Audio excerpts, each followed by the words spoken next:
Okay, so picture this. You're in a little cafe or in a restaurant and you want to order. And this is in Spanish, by the way. This is in Spanish. What would you say when the waiter comes up to you and asks what you would like to order? What would you say in Spanish? Would you say, puedo tener? Because if you do say that, or if you have said that, I'm so sorry to inform you, you are wrong. Just like I was. Making mistakes is probably one of the very best ways to learn.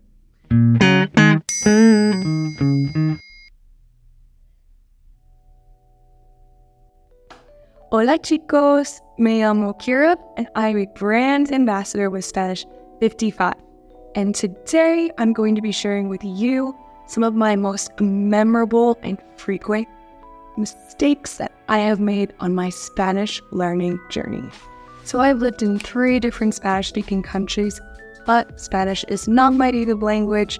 I learned it in elementary school and in high school, and I had some phenomenal teachers, but I was really dedicated to becoming fluent in my adulthood.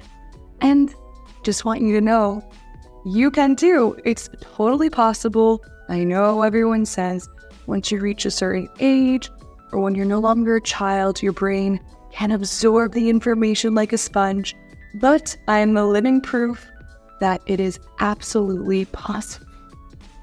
It is absolutely possible. As a language teacher, through witnessing the process of my own language learning journey and the journey of language learning with my students, every mistake is a learning opportunity. And what did Bob Ross say, the painter Bob Ross? He said, We don't make mistakes. We have happy accidents. There's no mistakes, just happy accidents. I like that. So I apply that philosophy to language learning, and I think if you applied it to your language learning philosophy, language learning would be more beneficial and more fun for you too. With that being said, here are some of my most frequent and memorable mistakes that I have made en español. Okay, so picture this. You're in a little cafe or in a restaurant and you want to order. And this is in Spanish, by the way. This is in Spanish. What would you say when the waiter comes up to you and asks what you would like to order? Would you say, puedo tener? Because if you do say that, or if you have said that, I'm so sorry to inform you, you are wrong. Just like I was. It's wrong. It's not correct. And even though you can say this in a restaurant or in a cafe, the waiter will most likely know what you're saying, but it just doesn't sound correct. And this is where direct translating just doesn't come in handy. So I know that puedo means can I, and tener is to have. Sounds like can I have, but it just does not sound correct. It doesn't sound correct. So don't worry, I'll share with you some better ways to order. For example, if I wanted to order a coffee, let's say a hot coffee, I would say, ¿Me puedes dar un café caliente, por favor? Could you get me a hot coffee, please?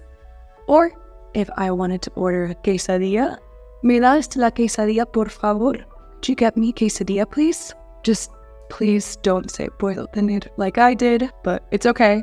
It's okay. It's a common mistake, I think. It's a common mistake. If you're making this mistake, please let me know. It'll make me feel a little bit better. Let me know in the comments. Okay, so there are a variety of words in English and Spanish that sound really similar, and they tend to have the exact same meaning. For example, the word delicious and delicioso, or the word elephant, elefante, or totally and totalmente. Those have the same meaning in English and in Spanish, but there are some words that do not have the same meaning, but they sound almost exactly the same. So there's one that I was making for a while, And that word is actualmente. Actualmente actually doesn't mean actually. It means right now or in this moment. So all the time that I was trying to let someone know that, oh, actually, I think we're close to the park, or actually, I've never tried tacos before. Which, okay, yeah, I've tried tacos before, but I never tried like real authentic Mexican tacos before. But when I was trying to say actually, I should have said de hecho. De hecho. That means in fact, and it's how we use actually in English. So have you guys made a mistake like this one? Have you said words that sound like a Spanish word or an English word? Have you just made up words that you think will sound like an English word in Spanish by adding o at the end or ente? Okay, this mistake really surprised me. It really surprised me a lot, and I had no idea. I never learned this. Nobody ever told me about this. I didn't learn this in my textbooks. I didn't learn this in my Spanish classes. Something I need to learn on my own journey, or if you join Spanish55, I'm sure they would help you with this. But my mistake was that with pets or animals, if I was asking, is it a boy or a girl? I would say, hi, es chico o chica? Like, is it a boy or a girl? If I was walking down the street and I pet someone's dog, I'd say, hi, es chico, es chica? And that sounds kind of like if in English we said, oh, hi, me petting the dog. Hi, is your dog a man or a woman? That sounds really bizarre, does it not? That sounds really bizarre. But the proper way to ask is if your dog is a male or a female would be, is hembra or macho? Hembra, female, or macho, male. And you might already do this in English. You might ask, oh, is your dog a male or a female? But myself, and I think many others included, do ask, oh, is it a girl dog, a boy dog? Is it a boy or is it a girl?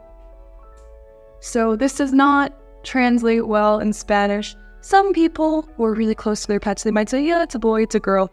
But I would say the majority of people would refer to their animal as hembra or macho. Another mistake that I made that just had to do with one measly little letter was with a word that is spelled essentially exactly the same, except for one letter difference, is the difference between infierno and invierno. One means hell, one means winter. So when it got cold outside and I started sharing with people how much I love winter, I was saying, me encanta el infierno. I got some strange looks. I might have frightened some people, and that's okay. Okay? What I really wanted to say was, a mí me encanta el invierno. Me encanta el invierno. Hace frío, a mí me encanta. A mí me encanta el infierno. Pretty silly mistake, but it's part of the learning journey. So I'm going to present you 2 sentences. You tell me which is correct. You're probably going to get it right, but maybe you won't. And I can save you the embarrassment that I went through. And it doesn't need to be embarrassing, but I was embarrassed. So, okay.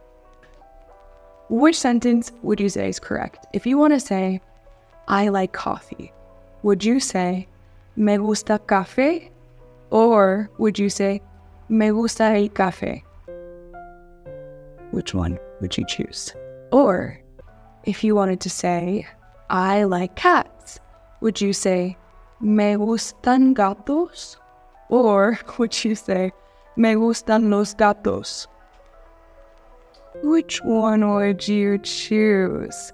If you chose the one with the article, el, una, los, las, congratulations, you are correct. Unlike I was not correct. I was saying it without the article because I was directly translating. I was thinking, oh, I like coffee, so why would I have to say in Spanish, I like the coffee? Always when you're talking about something that you love or you like, use the article. Use the article el or la, los or las, depending on what word you're using. And if you'd like some incredible teaching and guidance and one-on-one ways of learning on your Spanish learning journey, definitely check out Spanish55 and get a free consultation with a one-on-one class with one of our amazing teachers.